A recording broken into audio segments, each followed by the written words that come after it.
This is the thing about life. If you are a nobody, you are free. The day you become somebody, attain power, you lose your freedom forever. Power and fame come at a price, which is accountability and peace of mind. The more public you get, the more answerable you become. This quote from Abhaidev's latest book, The Gods Are Not Dead, perfectly summarizes what the book is all about. So watch on to find out what exactly the whole book is about and what I thought of this book.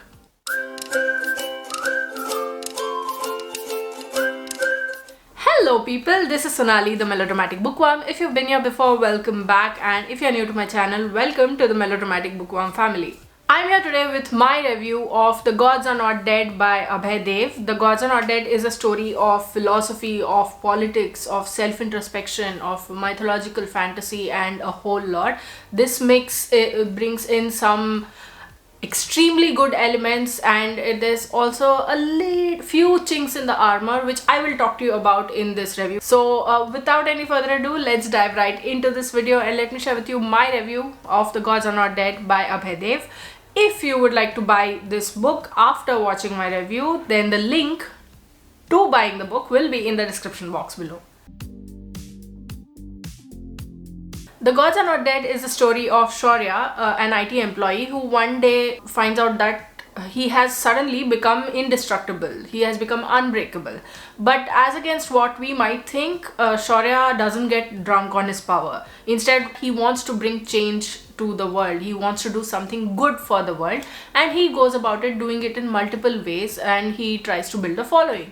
But people are apprehensive of him and of what he is claiming to be and what he wants to do and of his philosophies for various reasons. At one such attempt, Megha enters his life, and she quickly helps him understand what exactly it is that he needs to do. With her expert guidance and with the help of every human philosophy under the sun that she brings into his life, Shaurya slowly begins to transform into the change that he wants to see in the people around him, into the change that he wants to effect into this world. But will Shaurya find his true calling, or will he lose himself in this huge undertaking? Will this powerful duo be able to do what they set out to do? Will the gods be in their favor? Is there a god at all, or is God just an illusion that humans have created for themselves? This forms the entire story. The amount of research that had to go into a book like this is very obviously massive, and I feel like it has paid off brilliantly well, because there's not just one thing that I like about this book. There are so many. So buckle up to find out what exactly it is that I liked or loved about it. First, the philosophy. Right from Socrates to Spinoza to Schopenhauer to Camus, the rejoinders to their philosophies, these philosophers' philosophies, are a delight to read. I mean, you'll agree with some, you'll disagree with some, just like it happened to me, but to read them in a nutshell in one place is a sort of a very important step towards understanding Shaurya as a character. The next point, and I'm putting this up here because it's so important to me. This quote is something that I believe in with all my heart and which I stand for, and that is, people are free to choose what they like as long as they don't hurt others. This is a very simple thing, very simple quote, and I think it needs to be a basic philosophy of life, but not everybody follows it. And to see it written down in that context, in the context of the story, it just was a big plus for me. Next, the writing. It is brilliant in places, and the improvement that I see between the author's first book that I read, which was The Influencer, and this one is very obvious. It's very apparent. And this next one is something that I relate to, in a way you could call it, because I've been very vocal about this thing for a long time, and it is the understanding of why paying influencers for their services is important. I mean, it's a fleeting mention, just a few lines or so, but I feel like it's a huge thing, because especially in this time and age, influencers are treated with disdain, and especially book influencers are treated with such snobbery when we ask for remuneration. So reading this was a bit of like My face split into a big wide smile when I read this. Next, the in-depth analysis of human nature. It makes for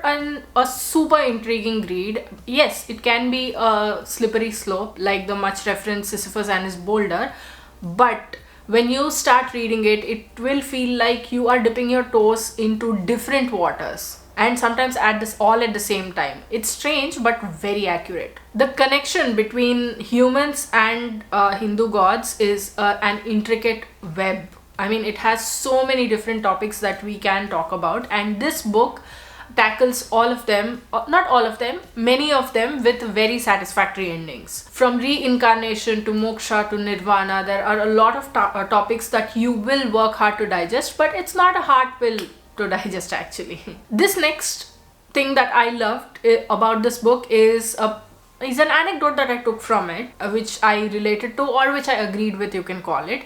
Towards the beginning of the book, Shaurya and Megha are having this conversation where they are talking about what the whole point of life is and why people do what they do, and to which Shaurya says that why do people think that begetting children is the whole point of life? There's so much more to life than just that. Begetting children is just one part of it. Of course, Megha puts up a counter argument which I'm not really on board with, but while Shaurya was saying all that, I was just reading on with a big smug grin on my face. But I mentioned this in a rant that I did on my blog recently.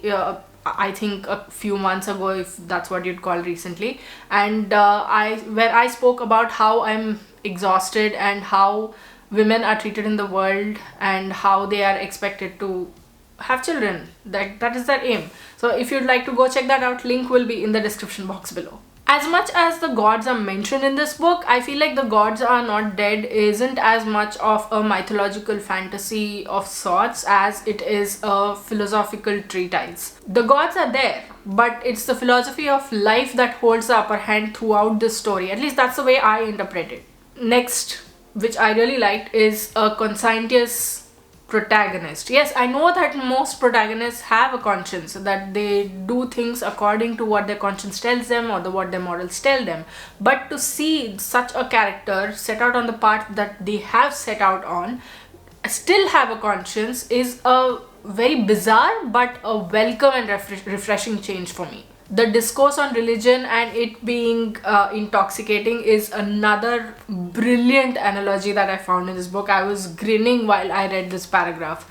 And on a related note, we also see the extremely important difference between the definition of an atheist and the actual kind of atheist that we see in society. And finally, what lies after death.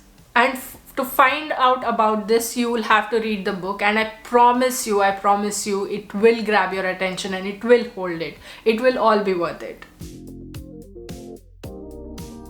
There are a few things that I didn't agree with in this book, but I do acknowledge that people are entitled to having their own opinions on those subjects. But there are some other absolute points that I feel could have been much better. There are paragraph-long sermons that repeat points here and there, and if these repeated points were cut down, I feel like the book would have turned into a much crisper read, and it would have made for an even more engaging read than what it is right now, and that is saying something. There are some awkward sentence structures in quite a few places. For example, we were all agog, or Shaurya suspired heavily, or looked at him with solemn air. Women are sometimes referred to as the woman or the lady. It's sort of lends a very unnecessary poetic air to it, which doesn't always fit in successfully. This point isn't something that I didn't like, but something that I would like to address. Here's the quote that triggered this. Yes, people of today believe that we get to live only once, and therefore we ought to live our lives to the fullest. Therefore, some people, the ones who take and twist such thoughts to the other level, feel no compunction doing wrong things. They justify their wrongful deeds by saying everyone does it. They justify their acts by suggesting there is nothing after death. My question is, how do the people who insist on rewards or punishments after death actually know it? Have they been there before?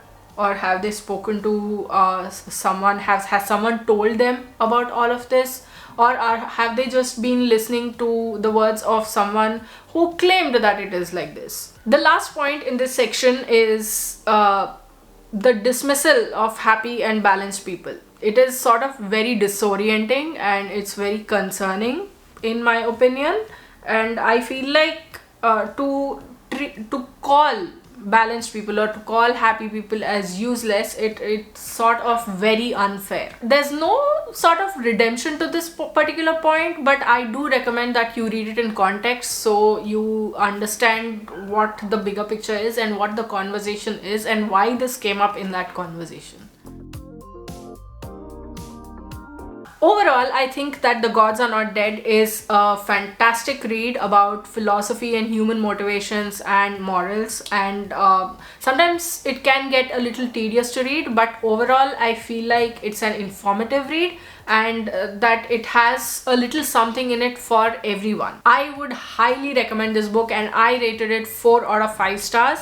And if you'd like to buy this book after watching my review, then I will leave the link in the description box below. Don't forget to go check it out. So that was my review of The Gods Are Not Dead by Abhaidev. What did you think of this review? Did you like it? Did you not like it?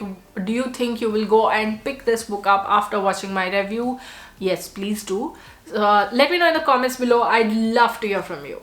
If you like this video, please like it and share it to spread the word. And if you like my content and would like to see more from me, don't forget to hit subscribe and click on the bell icon beside the subscribe button to get notified as and when I post new videos. Thanks for watching. I'll see you in the next video. Until next time, keep reading, keep watching, and add melodrama to your life.